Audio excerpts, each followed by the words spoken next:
அவங்களுடைய பெரிய அப்பாவை சின்ன அப்பா ஹம்சாவை கொலை பண்ணாங்க, தூண்டுதலா இருந்தாங்க, அதை மன்னிச்சாங்க. கொலை செஞ்ச வஹ்ஷியை மன்னிச்சாங்க. பல தடவை சண்டையிட்டு போருக்கு வந்து அபூ சுஃபியான மன்னிச்சாங்க.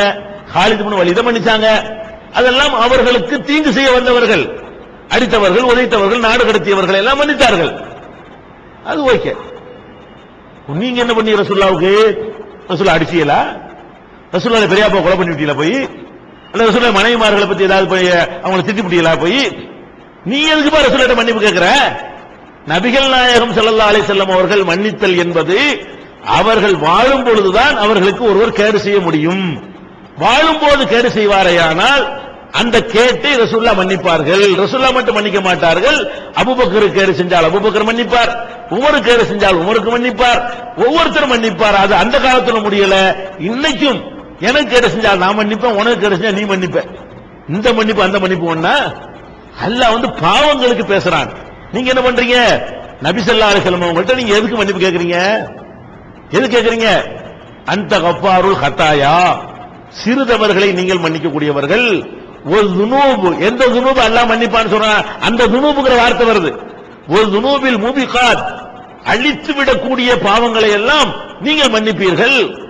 அந்த சத்தாருல் மசாவி, தீமைகளை எல்லாம் நீங்கள் மறைப்பீர்கள். இப்படி எல்லாம் சொல்றாங்க. இது வந்து ரசூலுல்லாஹ்வுக்கு இருக்குதா? இதான கேள்வி. இதை கேட்டா மனிதனும் மன்னிப்பான் ஆதாரம் காட்டுறீங்களே, இது அறிவுபூர்வமானதா? மனிதனும் மன்னிப்பான் என்று சொன்னால் அப்ப நபி ஸல்லல்லாஹு அலைஹி வஸல்லம் அவர்களுக்கு என்ன இதுல சிறப்பு இருக்கிறது? எல்லாரும் மன்னிப்போமே, நானும் மன்னிப்பேன், ரசூலுல்லாஹ் மன்னிப்பாங்க, என்னப்பா ரசூலுல்லாஹ் என்னப்பா இருக்குன்னு கேட்டுருவோமே.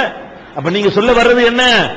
அல்லாஹ் சம்பந்தமானது ரசூலுல்லாஹ் மன்னிப்பார்கள் என்றுதான் சொல்ல வர்றீங்க. அது இல்லைன்னு அல்லாஹ் குர்ஆன்ல சொல்றான். இதுக்குள்ள நீங்க பதில் சொல்லியிருக்கனே. இப்படியான அர்த்தமற்ற விஷயங்களை வந்து அதுல சொல்லி இருக்கிறார்கள். அதுக்கடுத்து என்ன? அன்பிற்குரிய சகோதரர்களே, மௌலிதுகளிலே, தமிழகத்தில் நடைமுறையில் உள்ள மௌலிதுகளிலே அபத்தங்கள் மலிந்து காணப்படுகின்றன என்ற தலைப்பிலே நாம் விவாதித்த பொழுது தலைப்பிற்கு சம்பந்தமில்லாத பல விஷயங்களை அவர்கள் முன்வைத்தார்கள். நம்ம மௌலிதில் உள்ள அபத்தங்களை சொல்ல வேண்டும் என்பதற்காக நேரம் குறுகியதாக இருந்ததை கவனத்தில் கொண்டு அந்த உளறல்களை எல்லாம் நம்ம கண்டுகொள்ளவில்லை. இருந்தாலும் அவற்றுக்கு பதில பதிவு செய்தாக வேண்டும் என்பதற்காக அதுல உள்ள அவர்களுடைய அபத்தங்களுக்கு பதில் சொல்வதற்காகத்தான் இந்த விதண்டாவாதத்துக்கு விளக்கத்தை சொல்லிக் கொண்டிருக்கிறோம். அதுல அந்த சிறுமி கிடையாது, அந்த அவர் குளத்தில் குளிக்கும் போது தடவுனாரு, சிறுமி இல்ல என்பதற்கு நம்ம அடுக்கடுக்கான சான்றுகளை சொன்னோம். கூர்லினை போலங்கிற வார்த்தையே போதும் என்று சொன்னோம். இதை மறுக்கிறதுக்காக வேண்டி அந்த தரப்பிலிருந்து ஒரு பயங்கரமான வாதத்தை வைக்கிறாங்க. என்ன வாதம் என்றால், அதிலே பாருங்கள், அந்த சிறுமியை அவர் சொல்றாரு, சிறுமியை தடவி கொடுத்து விட்டு இவருடைய தகப்பனார் ஒப்புக்கொண்டு விட்டால், இவர் தகப்பனார் சம்மதித்து விட்டால் நான் இவரை வந்து என் மகனுக்கு மனைவியாக்கிக் கொள்வேன் அப்படின்னு தான் அவர் வந்து சொன்னாரு. தகப்பனார் ஒத்துக்கொண்டால் என்ற வார்த்தை எதை காட்டுகிறது? சிறுமி என்று காட்டுகிறது. பெரியவளாக இருந்தால் தகப்பனார் ஒத்துக்கிற வேண்டிய தேவையில்லை அப்படின்னு ஒரு பயங்கரமான ஒரு பாயிண்ட் எடுத்து வைக்கிறார். இப்ப நான் திருமணம் முடிப்பேன் என் மகனுக்கு, இந்த சிறுமியுடைய வாப்பா புரிஞ்சு கொண்டால் அப்படின்னு சொல்றாங்க. அப்ப வாப்பாவோட பொருத்தம் எப்ப வேணும்? சிறுமியா இருந்தாலும், பெரிய பொம்பளை இருந்தா தேவையில்லைங்க, அந்த சிறுமிக்கு அதிகாரம் இருக்கும். இப்ப வாப்பாவோட பொருத்தம் எப்ப வேணும்? சிறுமிக்கு தான். சிறுமி பிடிச்சிட்டு வந்துட முடியாது, செஞ்சுக்கா பிடிக்க முடியாது, வாப்பா செஞ்சாலும் செய்ய முடியும். அதுல இருக்கு லவ் ரவியா அபூஹா, அவருடைய தந்தை பொருந்தினால்தான். அப்ப இதுல இருந்து சிறுமி தான் வழங்க போகுது.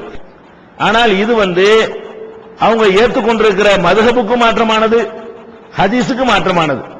திருமணத்தை பொறுத்த வரைக்கும் பெண் ஆண்களை பொறுத்த வரைக்கும் அவங்களாகவே திருமணம் செய்து கொள்ளலாம். மார்க்கத்தில் பெண்களை பொறுத்த வரைக்கும் அவங்களுடைய பொறுப்பாளர் இருந்துதான் திருமணத்தை செஞ்சு வைக்க வேண்டும். ஒரு பெண்ணு வந்து அவளா கல்யாணம் பண்ணிக்க முடியாது. அது மார்க்கத்தில் தெளிவா இருக்கிறது. அந்த சபையில் கூட எடுத்து வைக்கப்பட்டது.